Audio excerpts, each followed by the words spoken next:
let's just reflect on the first half of the season, because I just wonder how much you've learned about Max and what to expect on track for the second half of the season if you're going to beat him to this world title. Oh, jeez. Everything's very vague.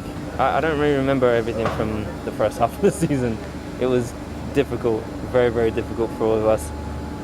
The things I remember is that, just in between each session, getting the setup right. The pressure has been immense for us in terms of getting the operations right, making sure you're taking a step forward and not sideways or backwards. And in terms of understanding the drivers that you're racing with, that's an interesting process.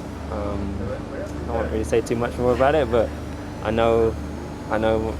think I understand and know the guys that I'm racing with really well. And but the most important thing is just I'm racing always against myself. I'm always trying to improve and better how I perform, and that's really my focus. And you've been in the sim this week. I mean, is this going to be a new thing? Is this a Lewis Hamilton habit now? No, I hope not.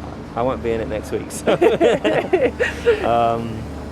What did you learn? But I hadn't driven since obviously the last race, and so we come back in, we refresh, and it's good. I want to see where everyone is. I want to understand.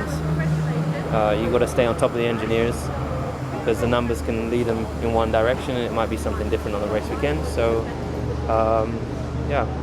And of course, not much time now on a Friday, and it's a long track, so you don't get much out of the practice sessions here. So, what are you going to be focusing on tomorrow? This year has been harder, being that we have shorter sessions. It's been really much harder to navigate the car. You can sometimes we're starting so far away from where the car really needs to be, and you only have a few opportunities to shift it in the direction. Sometimes you're making small tweaks, but you need to make 10 to get to where you need to be. And so, working collaboratively with my engineers to make sure we're starting close on, more on the right foot. I have no idea if this weekend we will be on the right foot from the get-go.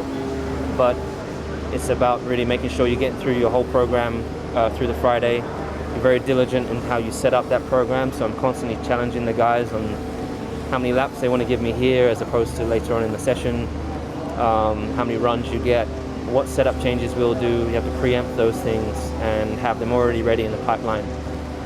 So there's a huge amount of work that goes on to getting to the place that we often try to get to. And finally, we were expecting to hear who your teammate would be next year. You a bit surprised that we haven't heard yet? Not really. I mean, we're only mid-season. I mean, I don't really understand always what the rush really is. It's not like the driver market's really moving around a huge amount. It's not like there's a lot of places for either of the drivers to go. So I feel like there's not a huge amount of pressure, in my opinion. But it's not something I'm giving any energy to. It doesn't make a difference really to me. I still have to do my job.